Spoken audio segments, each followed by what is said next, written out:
अस्सलामुअलैकुम एवरीवन।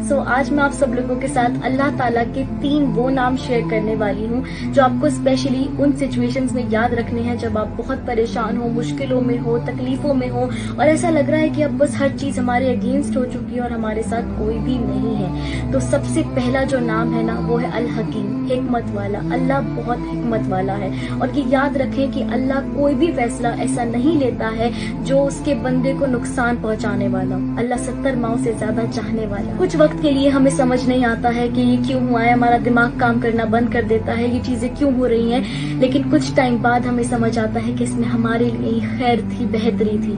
दूसरा है अल अलीम, अल्लाह सब कुछ जानता है, आपके दिलों का हाल से वो खूब वाकिफ है और कुरान में वो ये भी तो फरमाता है ना कि हम जानते हैं कि तुम्हारा सीना जिस वजह से तंग है, तुम क्यों परेशान हो, हम सब जानते हैं। वो अल अलीम है, आपको कहने की भी जरूरत नहीं है। और तीसरा नाम है अल अदल, जो बहुत इम्पोर्टेंट है कि अल्लाह इंसाफ करने वाला है और वो कभी भी किसी के साथ बेइंसाफी नहीं करता है। दुनिया वाले आपके साथ कितनी ही बेइंसाफी करें, गलत करें, याद रखें कोई भी कितनी बेईमानी कर ले, अल्लाह सब देख रहा है, अल्लाह सब जानता है।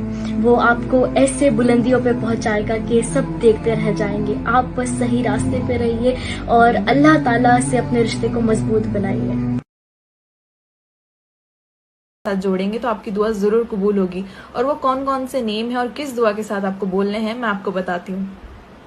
क्या आप ओवर थिंकिंग करते हैं तो अल्लाह से दुआ मांगते वक्त अल वकील कहें ताकि आपका तवक्कुल अल्लाह पे और हो जाए और आप लेट डाउन नहीं होंगे। क्या आपके रिस्क में कमी है, आपको पैसों की कमी है तो अल्लाह से अल मुगनी कह के दुआ मांगे, अल्लाह आपको सारे रिस्क देगा।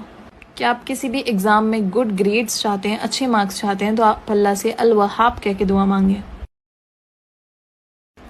क्या आप चीज़ें रख के भूल जाते हैं और जल्दी जल्दी भूलने लगे हैं तो आपकी मेमोरी शार्प करने के लिए आप अल कावी कह के अल्लाह से दुआ मांगे।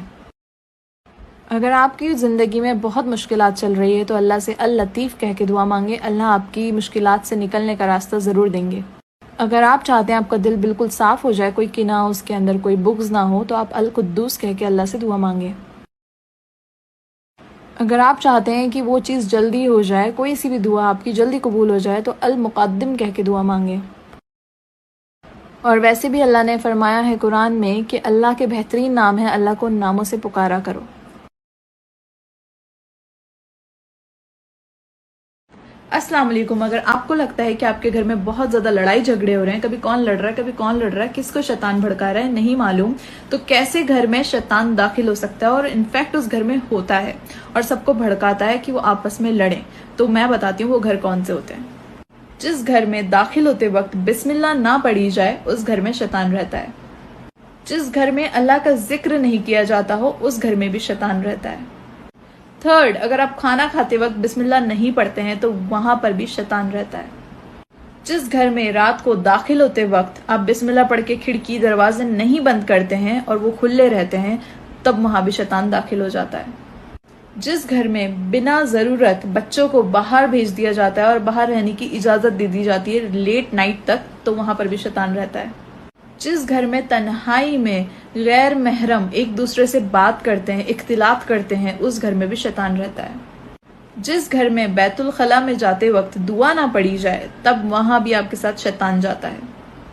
तो इन सब बातों का ख्याल रखें और शैतान को घर से बाहर ही छोड़ें। अल्लाह का जिक्र किया करें, बिस्मिल्लाह ज़्यादा से ज़्यादा पढ़ा करें, क्योंकि बिस्मिल्लाह से जो काम शुरू होगा तो शैतान उससे 100 कदम, बहुत हज़ारों कदम दूर रहता है, क्योंकि जो काम हम अल्लाह के नाम से शुरू करते हैं उसमें बेशक बरकत होती है।